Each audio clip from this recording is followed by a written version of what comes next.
नमस्कार दोस्तों, मैं मानवेंद्र रावत आप सभी का हार्दिक अभिनंदन करता हूं। मीन राशि के बारे में यही कहना चाहूँगा कि आपका मई का जो महीना रहेगा वो काफ़ी महत्वपूर्ण है।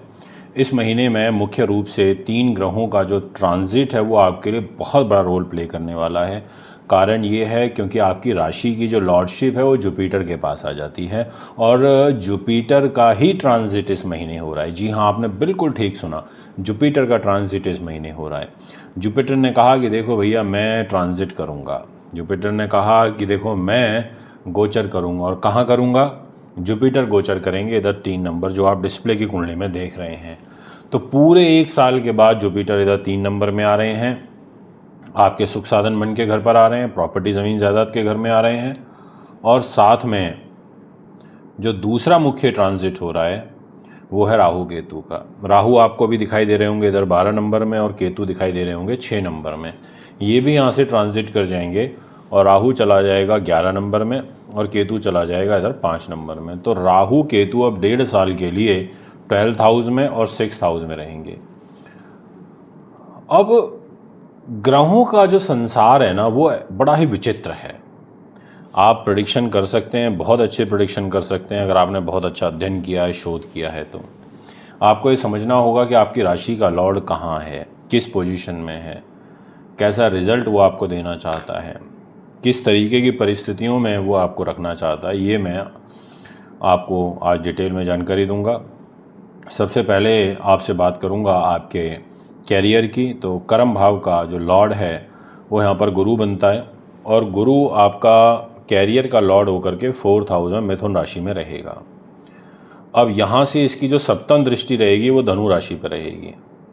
अब धनु राशि पर इसका रहना, कैरियर का लॉर्ड होकर के रहना, ये आपके कर्म के घर को मजबूत करेगा। ये आपके लिए एक तरीके से नए आयाम लेकर के आएगा, नए लोगों को आपके सर्कल में जोड़ेगा, नई घटनाएं, शुभ घटनाएं आपका इंतज़ार करेंगी।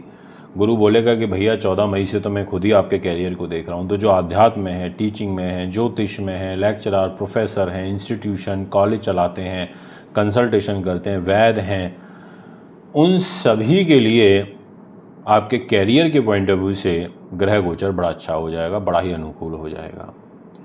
मैं इसी विषय को आगे बढ़ाते हुए अगर आपसे बात करूं आपके मान सम्मान और व्यक्तित्व की, जो काफ़ी इम्पॉर्टेंट होता है, तो ये घर आ जाता है जुपिटर के पास। जुपिटर ने कहा ये भी मैं सपोर्ट करूंगा। बस दिक्कत क्या है कि आप देख सकते हैं सामने शुक्र यानी कि वीनस, सैटर्न और राहु ये बैठे हुए दिखाई दे रहे होंगे और साथ में बुध। पर मरकरी तो जो है वो 6 मई को आपके परिवार के घर में चला जाएगा। तो शुक्र, शनि और राहु बैठ जाएंगे इस 12 नंबर में। अब शुक्र भी यहाँ उच्च के हैं।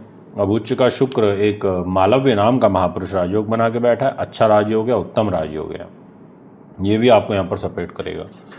जो आपके मैरिज लाइफ में काफ़ी ज़्यादा कलह, कलेश और परेशानी चल रही थी वो आपकी दूर हो जाएगी।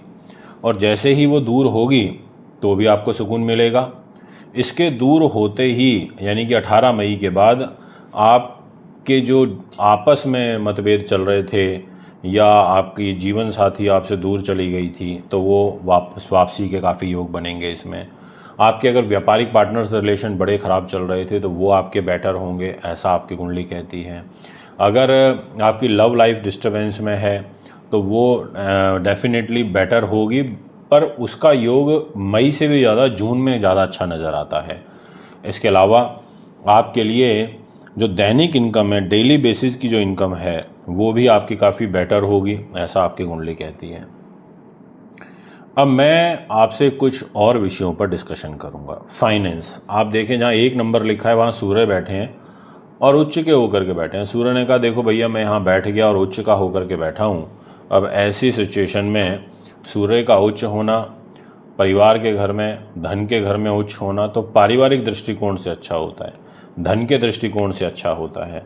यहाँ पर पहले 14 डेज आपको कोई अकस्मात अच्छा खासा धन लाभ हो सकता है।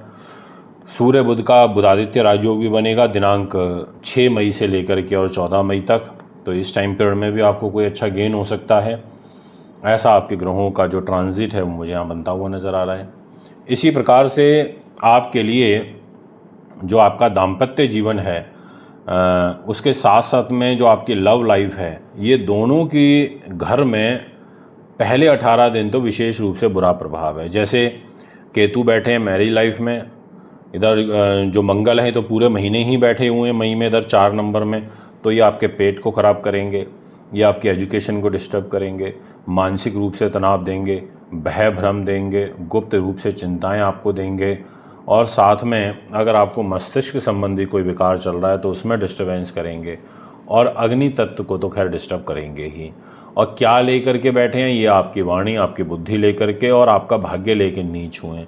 तो आपको भाग्य में बड़ा सतर्कता बरतनी होगी, केयरफुली काम करना होगा। ज़्यादा हतोत्साहित होकर के आपको कोई काम करने की ज़रूरत नहीं है। आप जो भी कार्य करें बहुत योजनाबद्ध तरीके से करें, प्लानिंग के तहत करें, ताकि आपका ग्रहों का ट्रांजिट अच्छा हो सके। दोस्तों इतना ही नहीं, इसी विषय को आगे बढ़ाते हुए मैं आपसे ये कहना चाहूँगा कि जो आपका कैरियर है वो आ जाता है जुपिटर के पास। जुपिटर आपका कर्म भाव का स्वामी है, कर्मेश हो करके आपके तीसरे घर में बैठा हुआ है। ऐसी सिचुएशन में ये आपके कैरियर को, यानी कि छोटे भाई बहनों से, मित्रों से, सगे संबंधियों से, खास लोगों से, ऐसे लोगों से आपको सपोर्ट, सहयोग प्राप्त होगा, ऐसा आपकी कुंडली कहती है। इसके अलावा आपका जो पंचम भाव है, जो आपके कॉम्पिटिटिव एग्ज़ाम्स का होता है, इस घर की जिम्मेदारी भी कोई ऐसी विशेष शुभ नहीं नज़र आ रही है, यानी कि आपको थोड़ा प्रतियोगी परीक्षाओं को क्लियर करने में संकट तो यहाँ पर दिखाई दे रहा है। स्वास्थ्य का ध्यान रखिएगा, भाग्य को ज़्यादा आजमाने की ज़रूरत नहीं है। पता चल रहा है ज़्यादा आप चीज़ों को आजमा रहे हो और अपना ही नुकसान कर बैठो, तो थोड़ा सा यहाँ आपको ध्यान रखना होगा। अगर विदेश यात्रा करना चाहते हो तो कर सकते हो, उस दृष्टिकोण से आपके लिए समय अनुकूल है, ये मैं आपसे कहना चाहूँगा। और आपके खर्च की जो जिम्मेदारी है वो शनि के पास आ जाती है। शनि भी आपका खर्च लेकर के आपकी मीन राशि के अंदर बैठा हुआ है, तो यहाँ पर ये आपको थोड़ा लोभी बनाएगा। थोड़ा अहंकार से बचना होगा, उच्च अभिलाषी आप हो जाओगे, पर थोड़ा सा अपने अहंकार पर नियंत्रण करके आपको चलना होगा, क्योंकि शनि की 7.5 का प्रकोप इस समय आपके जीवन में चल रहा है, ग्रहों के अनुकूल चल रहा है।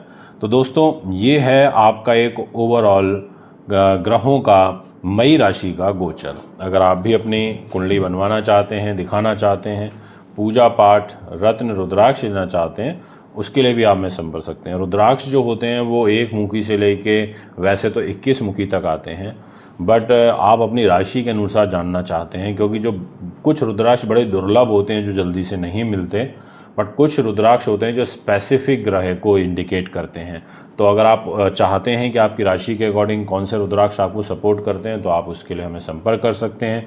समस्या के अनुसार हम आपको रिकमेंड कर सकते हैं, और आप अच्छी क्वालिटी के प्राण प्रतिष्ठित जो रत्न होते हैं वह भी आप हमारे यहाँ से ले सकते हैं। वो भी बहुत ईजिली और बहुत अच्छे दामों पर, नॉर्मल दामों पर आपको मिल जाएंगे। फिर मुलाकात करूँगा। नमस्कार।